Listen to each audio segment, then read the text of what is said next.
شاہ صاحب کیا کہیں گے؟ اب بنیادی سہولیات یہاں پر موجود نہیں ہیں اور بدترین شہروں کی فہرست میں کراچی آ گیا ہے۔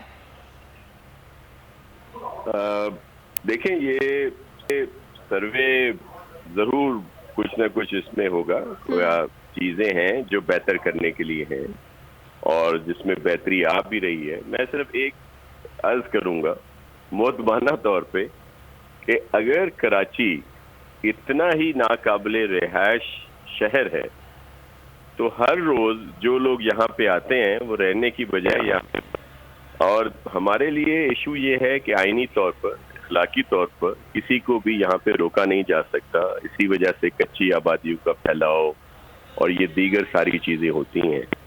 اگر کراچی جس طرح کی تصویر کشی کی جاتی ہے کہ بالکل ہی ناقابل رہائش ہے اور پتہ نہیں کیا اس طرح کی باتیں آتی ہیں، تو پھر یہ ڈیلی بیسس پہ لوگ یہاں پہ رہنے کے لیے کیوں آتے ہیں؟ اور آپ اندازہ لگاتے جائیں کہ یہاں پہ جو پاپولیشن ہے وہ ہمیشہ بڑھتی جا رہی ہے۔ لوگ یہاں پہ پورے ملک سے، میرے کراچی میں پشاور سے زیادہ میرے پختون بھائی رہتے ہیں جو میرے بھائی ہیں اور ان کا حق ہے اتنا ہی جتنا میرا حق ہے۔ اسی طرح کوئٹہ سے زیادہ میرے بلوچ بھائی یہاں پہ رہتے ہیں، بلوچستان کے کسی بھی بڑے شہر سے زیادہ۔ پنجاب کا آپ لاہور کو چھوڑ دیں، لیکن اگر جو ان کے ڈویژنل ہیڈ کوارٹر ہیں، بڑے بڑے شہر ہیں، وہاں کے بھی ہمارے پنجابی بھائی بہن یہاں پہ رہتے ہیں اور ان کا حق ہے۔ پاکستان کا، کراچی پاکستان کا حصہ ہے۔ تو یہ، اور پھر دوسری جگہوں سے بھی لوگ آتے ہیں جو نہ صرف گھومتے ہیں یہاں پہ آ کے، لیکن آ کے بستے بھی۔ لیکن یہ بات بھی تو شاہ صاحب بالکل درست ہے نا۔ سنیے گا، یہ صرف اکانومسٹ کی ایک رپورٹ ہے۔ آپ نے بالکل درست فرمایا کہ لوگ مختلف جگہوں سے آتے ہیں، مختلف صوبوں سے آتے ہیں، رہتے ہیں یہاں پہ، ان کا روزگار ہوتا ہے، لیکن دوسری طرف جو دوسرے مسائل ہیں جیسے پانی کا مسئلہ ہے، انفراسٹرکچر کا ہے، سیوریج کا، یہ سارے مسائل بھی تو انہیں کو بھگتنے پڑتے ہیں نا۔ یہ بھی سچ ہے ایک۔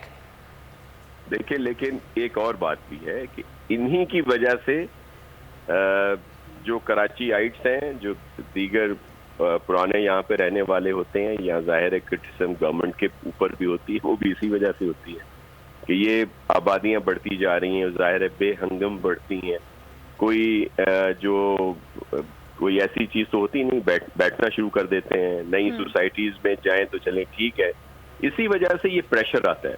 بہت ساری جگہوں پہ انفراسٹرکچر نہیں ہوتا، پھر جب اس طرح کی باتیں ہوتی ہیں تو میڈیا پہ ظاہر کیا جاتا ہے۔ جو ویسے شہر کے دیگر علاقے ہیں، جو پرانے علاقے ہیں، ان پر بھی اس وجہ سے اثر پڑتا ہے کہ وہی پائپ لائنیں جو پانی کی ہیں، جہاں اگر انفراسٹرکچر ہے تو وہ اس میں دیگر راستے ملا ہیں۔ تو یہ بہت سارے ایشوز ہیں، لیکن ان کو حل کرنا ہمارا فرض ہے اور ہم اس کو بہتر کر رہے ہیں۔ میں صرف یہ اس وجہ سے آپ کو یہ کچھ صورتحال بتائی کہ جو اس طرح کا تاثر لیا جاتا ہے، پرسیپشن کریٹ کیا جاتا ہے کہ کراچی میں تو پتہ نہیں کیا حالات ہیں، لیکن اگر کراچی اتنا ہی برا ہو تو پورے پاکستان سے لوگ وہاں پہ آ کر کیوں بسیں؟ دنیا کے دیگر ناصر صاحب، آپ جو بات کر رہے ہیں نا، بنیادی طور پہ میں جو سمجھ رہا ہوں آپ پاکستان کے اندر کی بات کر رہے ہیں۔ یہ جو سروے ہوا ہے یہ پاکستان کے باہر کا ہوا ہے۔ ان کو نہیں پتا کہ پاکستان سے کتنے کتنے شہروں سے لوگ کراچی آتے ہیں۔ انہوں نے جو فہرست بنائی ہے اس میں انہوں نے کراچی کا ذکر کیا ہے۔ آپ جو بات کر رہے ہیں اندرون پنجاب سے، کے پی سے، بلوچستان سے لوگ آتے ہیں، اندرون سندھ سے بھی آتے ہیں آپ رہنے کے لیے، یہ پاکستان کا ایک اندرونی مسئلہ ہے۔ لیکن جو سروے ہوا ہے جس میں لاہور بھی، پشاور بھی، یہ سارے شہر ہیں، لیکن کراچی کو ہی کہا گیا ہے، تو اس میں حکومت کی بھی تو ذمہ داری ہے نا، صرف لوگوں کی ذمہ داری تو نہیں ہے اس کو گندہ کرنے کی، حکومت کی ذمہ داری ہے صاف کرنے کی۔